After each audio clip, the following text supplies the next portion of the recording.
Depannya, dari luarnya, tapi di belakangnya, nah itu loh Mbak. Itu sebenarnya wujud dari perbuatan mereka semasa mereka hidup. Punggungnya bolong dengan bau yang sangat busuk. Bau yang sangat busuk. Ya seperti itulah Mbak kelakuannya Mbak. Pada saat sama suaminya di rumah, di depan suaminya itu bagusnya setengah mati ya. Kalau zaman sekarang mungkin saudara kita yang muslim bisa mengatakan kayak perempuan soleha gitu Mbak ya. Tapi kalau suaminya sudah nggak ada, sudah jauh dari suaminya, tingkah lakunya itu malah melebihi orang-orang yang nggak bener. Nanti matinya ya jadi begitu. Jadi sundel bolong. Jadi sundel bolong itu. Iya. Oh, jadi makanya dulu ada teman yang ngomong gitu, berarti setan wedok itu kelakuannya ngono ya Romo. Ya seperti itu. Iya, ya seperti itu. Itu. Lain lagi ya, Mbak ya. Lain lagi kalau gendruwo. Gendruwo itu kan nggak mungkin laki, Mbak ya. Gendruwo kan laki. Oh, kok nggak mungkin laki? Gendruwo itu kan nggak mungkin perempuan. Iya. Kebanyakan gendruwo itu laki, laki. Nggak ono gendruwo wedok itu nggak ada. Kalau gendruwo itu namanya gendrawi. Gendruwo apa tuh perempuan itu nggak ada. Gendruwo itu pasti laki-laki Mbak. Nah itu kalau menurut kitabnya Romo Ageng yang dibacakan ke anak-anak Mbak ya, termasuk saya ya. Pak De, ini kemarin saya kan masih ingat dengan hal masalah Sukmo Ngemboro. Konten kita iya. Sukmo Ngemboro itu apa memang berwujud atau bagaimana Pak De? Oh. Ya berwujud Mbak. Wujudnya seperti apa aja itu? Jadi gini, saya ulangi sekali lagi, mungkin ada teman yang tidak tahu. Iya. Itu dulu waktu masalah Sukmo Ngemboro itu kan asalnya dari wejangan Islam Kejawen ya Mbak. Iya. Yang AIU itu ya. Aku iki urip, urip iku aku. Iya. Pada saat manusia itu hidup, kulo dan ingsunnya ini tidak bisa menyatu dengan hidupnya, atau tidak bisa mengamalkan yang namanya apa? Laku mati sak jerone urip, atau laku urip sak jerone mati. Nah, itu nanti kalau rohnya keluar, balik ke alam kelanggengan, raganya dikebumikan. Lah sukmonya yang dua ini tadi kan kulo sama ingsun mengembara. Ini tadi ngembara, Pak. Dia mau lari ke atas ngikutin rohnya atau nur hidupnya itu tadi nggak tahu jalan, mau balik ke raganya nggak mungkin karena sudah terpendam ya. Akhirnya jadi sukma ngembara tuh. Nah, sukma ngembara ku ya wujud Pak. Apa aja itu wujudnya Pak De? Kita nggak usah ngambil banyak-banyak nggak usah ngambil banyak-banyak, kita ambil 3 aja. Iya. Coba nanti kita renungkan baik-baik. Soalnya itu sering dipakai guyonan sama orang-orang ya. Di Nusantara ini kan sering ya Mbak ya. Ada Sukmo Ngemboro itu yang wujudnya sundel bolong. Iya. Gendruwo. Terus jerangkong. Tahu demi jerangkong ya Mbak? Yang kepala tok terus sama isi perut sama isi badan, tapi badan tangan kakinya nggak ada. Ya kita ambil 3 itu aja. Lah dulu kan ada orang yang guyonan gitu. Kenapa di Eropa ada Dracula kok di Nusantara nggak ada Dracula? Kenapa di Nusantara ada gendruwo kok di Eropa sana nggak ada gendruwo? Lah ini loh Mbak, kalau itu jangan dibahas, soalnya itu nanti bahasanya lebar. Gitu ya Mbak? Betul toh? Mana betul, ada di Nusantara ada Dracula? Nggak ada. Ada nggak di Prancis itu sundel bolong? Nggak ada Mbak. Nggak ada. Lah itu nanti nggak usah dibahas, kita bahas yang 3 itu aja ya. Iya, gimana? Nah kalau Mbak Ageng mau tahu ya, terus kok bisa wujud gendruwo, wujud apa tuh, wujud sundel bolong, wujud jerangkong itu kok bisa lain-lain gitu? Kenapa Pak Di? Itu semuanya ya berdasarkan dengan amal perbuatan Pak. Perbuatan semasa beliaunya itu tadi sugeng, masih hidup. Iya. Semuanya kan dari sana Mbak. Jadi Sukmo Ngemboro itu ya seperti itu Mbak. Jangan dipikir Sukmo Ngemboro itu tuh wujudnya baik-baikan semua kayak kita waktu masih hidup. Oh enggak. Iya, Sukmo Ngemboro nggak seperti itu. Iya. Sukmo Ngemboro itu akan berwujud seperti perjalanan hidupnya beliaunya itu masing-masing. Kita ambil satu Mbak ya, sundel bolong ya Mbak ya. Iya. Ya, monggo bagi mbak-mbak atau ibu-ibu ya, tante-tante atau nenek-nenek yang nggak percaya, tapi coba ditelaah atau direnungkan apa yang saya ucapkan. Iya, gimana itu Pak? Kalau menurut kita kunonya ya Mbak ya, yang diwejangkan sama Romo Ageng, sundel bolong ya, orang perempuan kok sampai meninggal mati Sukmo Ngemboronya menjadi sundel bolong. Itu perjalanan hidupnya gini loh Mbak. Orang ini kalau di depan suaminya itu wih, kayak temenan gitu Mbak ya. Kayak orang setia, kayak ngelayani bener gitu Mbak. Tapi kalau suaminya sudah pergi kerja atau kemana yang intinya nggak di rumah ya Mbak, dia mesti bermain serong-serongan. Bermain yang kayak begitu itu tadi. Makanya digambarkan seperti itu. Di luar dia parasnya cantik, baunya wangi, tapi di belakang dia baunya busuk. Dan ada lubang di punggungnya itu tadi. Itu kan tampil Jawa. Suatu gambaran. Gambaran, gitu loh. Ya monggo ya, bukan mbak, tante, mama, atau umi ya. Kalau nggak mau besok matinya jadi Sukmo Ngemboro yang kayak begitu ya jangan seperti itu. Ya monggo dipercaya, monggo nggak dipercaya ya monggo. Memang kenyataannya di kitab kuno itu dijelaskan seperti itu. Makanya kalau yang Gondoruo, Pak De. Bentar Mbak ya. Ya yang itu kan belum selesai. Makanya nggak ada sundel bolong itu jelek Mbak. Sundel bolong itu mesti cantik-cantik Mbak. Dari depannya, dari luarnya. Tapi di belakangnya, nah itu loh Mbak. Itu sebenarnya wujud dari perbuatan mereka semasa mereka hidup. Punggungnya bolong dengan bau yang sangat busuk. Bau yang sangat busuk. Ya seperti itulah Mbak kelakuannya Mbak. Pada saat sama suaminya di rumah, di depan suaminya itu bagusnya setengah mati ya. Kalau zaman sekarang mungkin saudara kita yang muslim bisa mengatakan kayak perempuan soleha gitu Mbak ya. Tapi kalau suaminya sudah nggak ada, sudah jauh dari suaminya, tingkah lakunya itu malah melebihi orang-orang yang nggak bener. Nanti matinya ya jadi begitu. Jadi sundel bolong. Jadi sundel bolong itu. Oh, jadi makanya dulu ada teman yang ngomong gitu, berarti setan wedok itu kelakuannya ngono ya Romo. Ya seperti itu. Seperti itu. Itu. Lain lagi ya Mbak ya. Lain lagi kalau genderuwo. Genderuwo itu kan nggak mungkin laki Mbak ya. Genderuwo kan laki. Oh, kok nggak mungkin laki? Genderuwo itu kan nggak mungkin perempuan. Kebanyakan genderuwo itu laki. Nggak ono genderuwo wedok itu nggak ada. Kalau genderuwo wedok namanya gendrawi. Genderuwo apa tuh perempuan itu nggak ada. Genderuwo itu pasti laki-laki Mbak. Nah itu kalau menurut kitabnya Romo Ageng yang dibacakan ke anak-anak Mbak ya, termasuk saya, ya genderuwo itu sama Mbak, kelakuannya juga begitu. Orang ini semasa hidupnya itu suka mainan barang najis, bukan barang haram ya Mbak ya. Barang najis Mbak. Hubungannya ya sama itu gitu loh Mbak. Sudah tahu itu istrinya orang, dia tiduri, sukanya main perempuan-perempuan itu, makanya baunya ya kayak begitu. Kalau saudara kita yang muslim bilangnya kan bau kesumba, baunya orang yang habis bersenggama itu loh, baunya kan seperti itu. Apa ya baunya kalau orang Jawa bilangnya itu lengur atau apa? Lengur atau apa tuh? Lengur. Lebus atau apa gitu ya? Apa ya kalau bahasa Indonesianya kan baunya itu tadi Mbak ya. Apa gitu loh Mbak? Ya itu orang-orang Sukmo Ngemboro itu yang wujudnya genderuwo itu ya sukanya yang seperti itu tadi Mbak.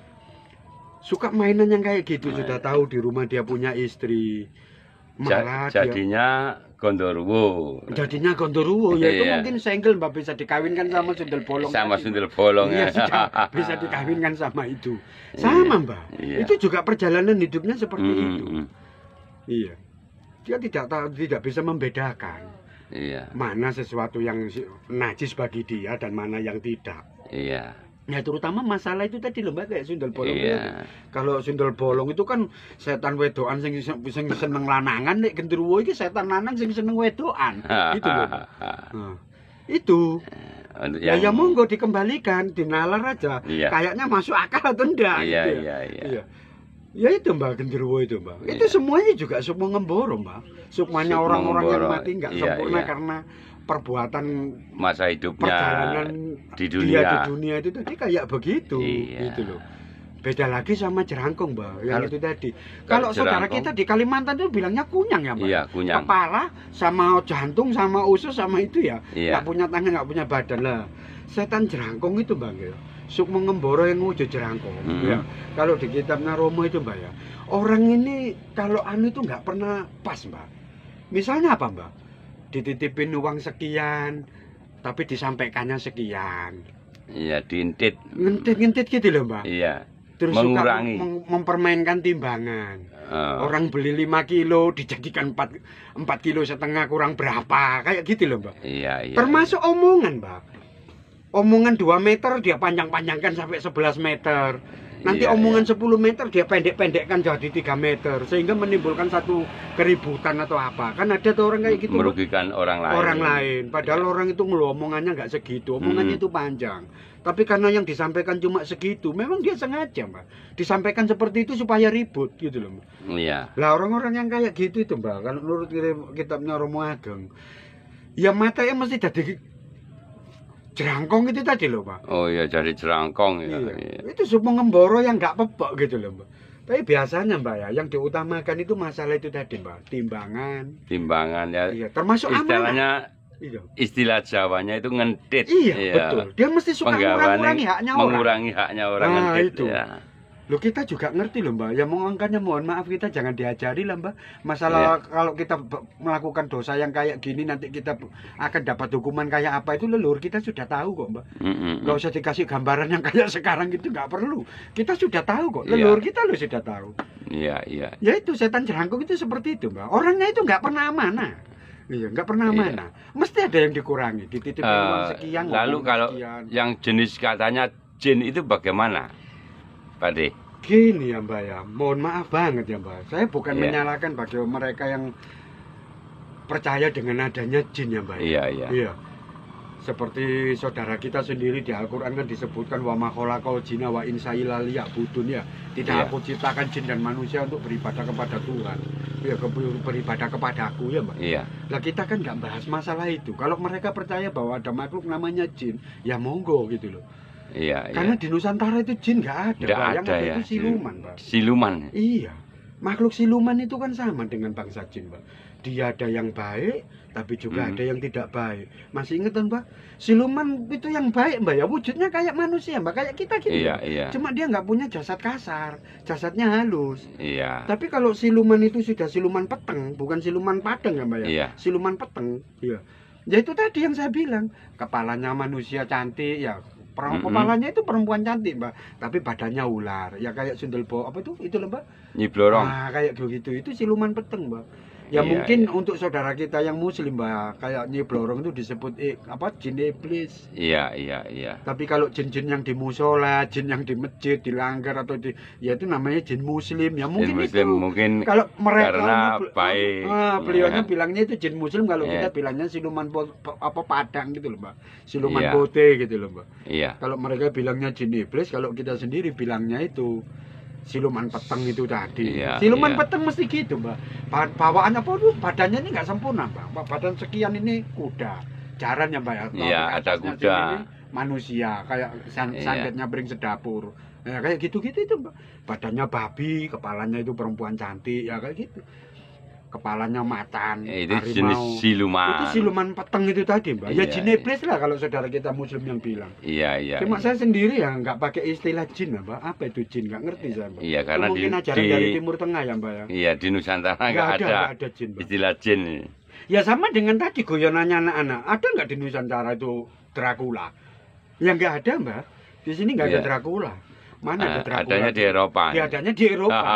Tapi di Eropa juga nggak pernah ada sundel bolong, nggak pernah ada genderuwo. Ya kenapa bisa seperti itu? Lah ya ini tadi loh, Mbak. Itu kan alam ya, Mbak. Alam yang bikin kan. Kalau alam yang bikin kan sudah kodrat garis pinastan. Nggak usah heran, Mbak, kayak kita aja loh, Mbak. Kenapa kulit kita nggak bisa kayak kulitnya orang Perancis? Ya memang alam, Mbak. Alam, nggak mungkin Dracula itu ditempatkan di Nusantara, itu pun juga alam. Sudah kodrat, sudah punya garis sendiri-sendiri. Wujud kamu yang kayak gini, tempatmu di sana. Wujud kamu kayak gini, tempatmu di sini. Itu sudah kodrat. Kita nggak bisa bantah. Kita cuma tinggal mempercayai gitu aja loh, Mbak. Iya, iya. Bahwa makhluk ini memang benar ada. Wong nyatanya banyak kok orang yang bersekutu dengan genderuwo. Banyak kok orang yang pernah dinampai sundel bolong. Nggak 5, 10, 12 orang. Mungkin ratusan. Iya, iya, kan? Betul. Tapi pernah tak orang Nusantara itu bilang, yang ini dulu pernah ketemu Dracula di Pohon Asem. Nggak ada, Mbak.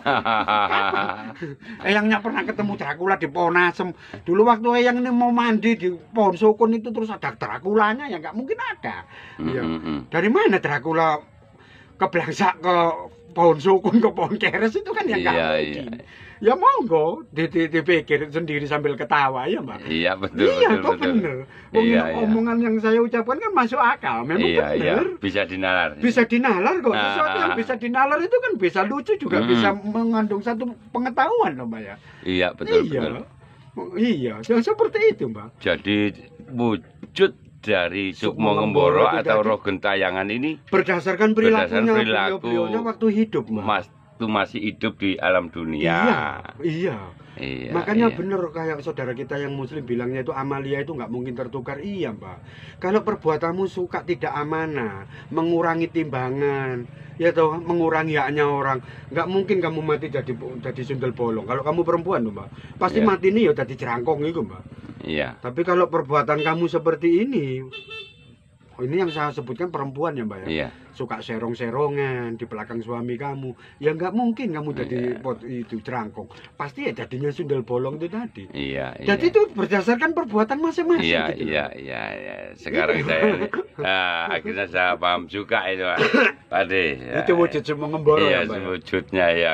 Jadi saya kira nggak ada wujudnya lalu bisa ditarik misalnya dalam benda pusaka atau di bebatuan gitu. Ya memang ditarik tapi wujudnya tetap kayak begitu, Pak. Wujudnya tetap ada wujudnya gitu. Ya. Iya, wujud itu. Walaupun dimasukkan dalam benda pusaka. Iya, di dalam keris. Benda-benda bertuah. Iya, tetap wujudnya kayak begitu. Jadi nggak mungkin dia bisa berubah bergeser dari wujudnya.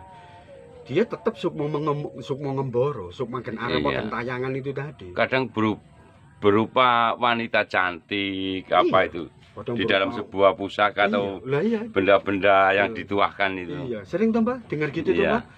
Pusaka ini loh kok isinya perempuan cantik kayak gini, rambutnya panjang kayak gini. Ya itu tadi Mbak.